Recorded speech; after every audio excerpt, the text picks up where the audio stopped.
General Eleanor Vance, a high-ranking woman in the U.S. military, decided to take a break after a long week at the Pentagon. Dressed casually, she left her house early one Saturday morning for a peaceful walk in her quiet neighborhood. The sun was rising, the streets were empty, and the air was calm. She carried no bag, no phone, only her ID badge clipped inside her jacket. But peace was not in store for her. As she crossed the street near a coffee shop, a police cruiser slowed beside her. Two officers, both white and in their early 30s, eyed her with suspicion. They pulled over, rolled down their window, and began questioning her in a harsh tone. "Where are you going?" one asked coldly. Eleanor calmly responded, "Just taking a walk." That should have been the end, but it was just the beginning. The officers exited their vehicle. One placed his hand near his holster. The other moved closer and said, "We got reports of a suspicious person walking around this area. Do you have any identification?" Eleanor was shocked. She lived just a few blocks away. There were no reports. This wasn't about any crime. It was about her skin color. She calmly reached into her jacket and pulled out her Pentagon-issued ID. "I am General Eleanor Vance. I serve at the Pentagon," she said in a steady voice. But the officers laughed. One scoffed, "A black woman, a general? That's a new one." They refused to believe her. One officer accused her of having a fake ID. The other grabbed her arm. "I'm asking you one more time, who are you really working for?" he said threateningly. She tried to reason with them, keeping her composure, but they didn't want reason. They wanted control. Without warning, they forced her to the ground, cuffed her hands behind her back, and pressed her face into the pavement. Several neighbors began gathering. A few took out their phones and started recording. One neighbor, Mrs. Davies, who had known Eleanor for years, screamed, "What are you doing? That woman works for the government. She's a general." The officers ignored the cries. One barked back, "Step back, or you'll be arrested too." Eleanor remained calm, even as her knees scraped the ground. Her mind raced not with fear, but with control and strategy. Years of military training had taught her how to stay focused under pressure. From her cuffed position, she asked one of the bystanders, "Can you please grab my phone from my jacket pocket and call the number under command line 1? The neighbor did as she asked and found the contact. General Marcus Ellington, her superior at the Pentagon. The neighbor dialed the number, and within moments, General Ellington answered. "Hello. This is a neighbor of Eleanor Vance. She's being detained by police," she said. Everything changed after that. 10 minutes later, a black SUV with government plates sped into the neighborhood. Two men in military uniforms stepped out and flashed their identification to the local officers.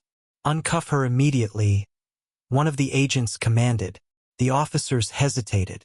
She said she was a general. We didn't believe her. That woman outranks everyone on this block. You just assaulted a United States Army general. The agent replied sternly. The officers' faces went pale. Eleanor stood tall as she was uncuffed. Though her clothes were dirty and her hands sore, her dignity remained untouched. She looked the officers in the eyes and said nothing. She didn't need to. The Pentagon would speak for her now. Later that afternoon, the story exploded on social media. The neighborhood videos had gone viral. Millions watched as a respected general was humiliated simply because of the color of her skin. News networks began reporting on the incident. Civil rights leaders demanded justice. The military released a statement expressing deep disappointment in the treatment of one of their own. Within 48 hours, both officers were suspended without pay. An internal affairs investigation was launched. The mayor of Riverside issued a public apology to General Vance, stating that no one, regardless of race or gender, should be treated the way she was. 1 week later, General Vance held a press conference. She stood in front of the Pentagon, wearing her full military uniform, her medals gleaming in the sunlight. "I was not afraid for myself," she said, "but I feared what would happen to someone without the power I have. I feared for the innocent people who are not generals, who are not connected, and who would be silenced." Her speech was calm, powerful, and unforgettable. I will not let this go unnoticed. This is not about me. This is about justice. General Vance became a symbol of dignity, discipline, and courage. Her story inspired people worldwide. She began working with community leaders and police departments, helping train officers on how to properly handle encounters with civilians, especially people of color. She did not demand revenge. She sought change. And the officers? They lost their positions permanently. Their careers were over. But more importantly, a message had been sent to law enforcement agencies everywhere. Racism will not be tolerated.